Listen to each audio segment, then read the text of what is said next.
Os objetivos da aula de hoje serão: conhecer o espaço do leitor dentro do jornal como forma de expressar opinião, desenvolver o pensamento crítico, tá bom? Aí no próximo slide, a gente tem um QR Code.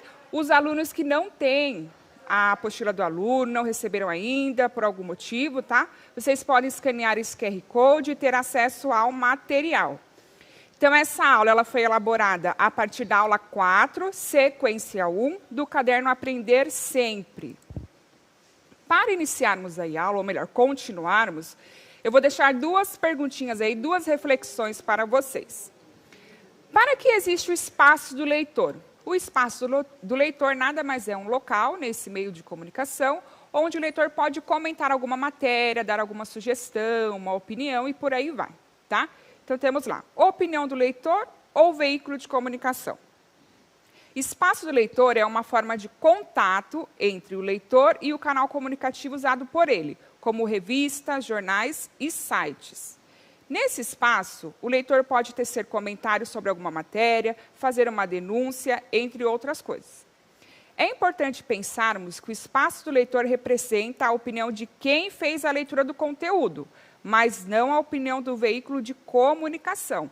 Retomando, né, algumas aulas eu comentei com vocês, quando o jornal, né, a revista, quer expor a sua opinião sobre determinado assunto, eles fazem um editorial. Retomando lá os textos jornalísticos, né, eles têm que ser o mais impessoal possível, tá bom?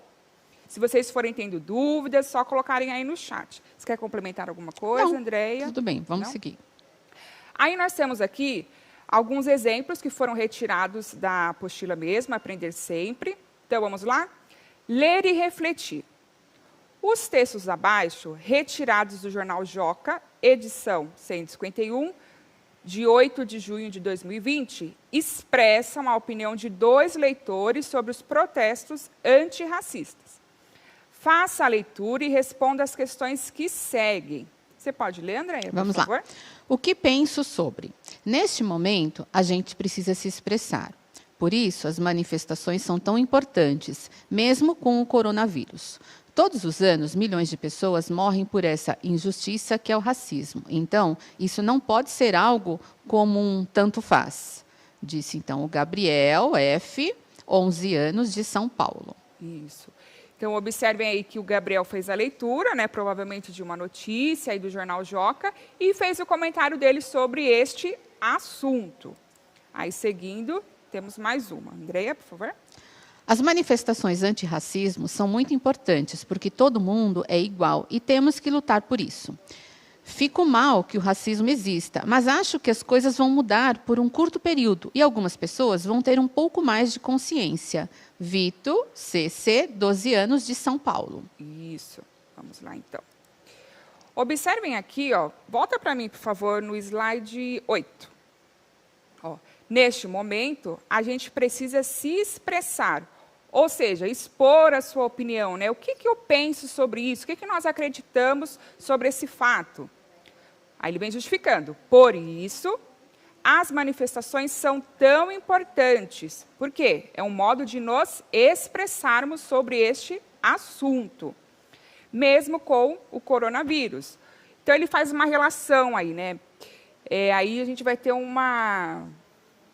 embate, né, de ideias, né? Será que realmente numa situação dessa é correto fazer ou não essas manifestações, tá?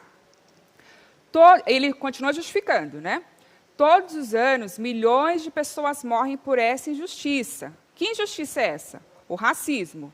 Então, isso não pode ser algo como um tanto faz. Então, observem que ele não vem só com achismo, ele vem justificando o porquê que ele pensa desta forma, tá? Do Vitor também. As manifestações antirracismo são muito importantes. Por quê? Ele vem justificando, tá? Lembrando sempre, já vamos começar a trabalhar isso. O porquê que eu penso dessa forma, quais são as justificativas, sempre pensando em pelo menos 2 justificativas, né? Porque uma fica muito vago, né, Andréia? Então, sempre justificando, lembrando que nós já comentamos, buscando canais informativos adequados, confirmando, né? Será que o que eu penso realmente está adequado ou não? E procurando se informar sempre. Porque todo mundo é igual e temos que lutar por isso. Ou seja, todos, já que somos iguais, todos têm que lutar. Fico mal que o racismo exista, mas acho que as coisas vão mudar por um curto período.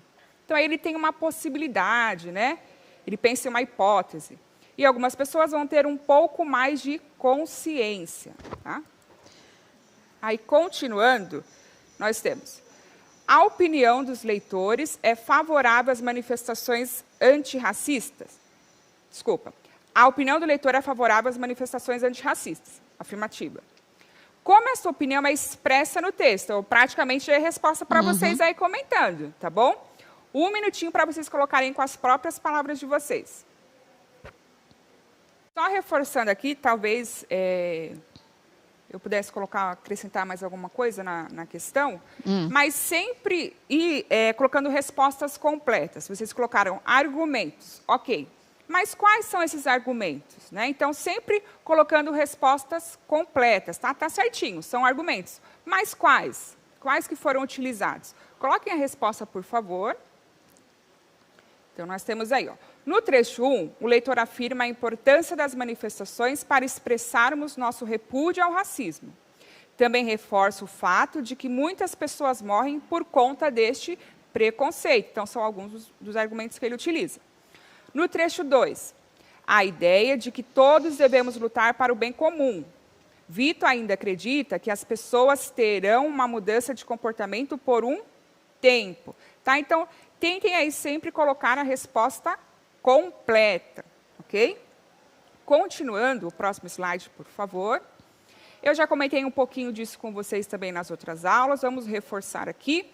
Então, marcadores de fala, né? Nos textos jornalísticos, como que as falas são marcadas? Aqui eu coloquei 2 exemplos, né? No texto jornalístico e quando não estamos lendo ou escrevendo em um texto jornalístico. Então, temos lá. Na língua portuguesa, temos algumas formas de marcar falas, são elas. Então, o mais comum, né? Aí nos textos narrativos, o uso do travessão. Então, temos aí um exemplo. Atencioso, Luiz Gustavo diz à sua mãe. Aí temos aí 2 pontos e logo em seguida o travessão. Mãe, a encomenda chegou. Já estou indo, Luiz. Então, observem que está marcado de forma direta aqui a fala deles, né? Tanto a fala da mãe quanto a fala do Luiz. Então, foram utilizados, foi utilizado o travessão aí para marcar essa fala. Em seguida, nós temos o uso das aspas, né, que é o mais comum aí nos textos jornalísticos. A encomenda chegou, afirmou Luiz Gustavo. Então, está mais de forma indireta aí a fala do Luiz. Você quer complementar, André, alguma coisa? Não, acho que só para eles também prestarem atenção nos verbos, né, que vão introduzir a fala. Eu sei que é novo para vocês estão chegando agora no 6º ano, mas já comecem a prestar atenção, né? Então, atencioso, ó, Luiz Gustavo diz à sua mãe, né? Mãe, a encomenda chegou, ok? Então, já tem um verbo também indicando aí que a fala virá, né? E mesmo no 2º, onde a gente colocou, onde está entre aspas, a encomenda chegou, né? Afirmou Luiz. Aí o verbo de novo, que a gente vai dar um nome para esse verbo depois, tá? Mas prestem atenção. A gente vai falar aí de verbo de sende, de verbos do dizer, verbos de locução, né, Elaine? Mas só para eles irem prestando atenção, né? Certo.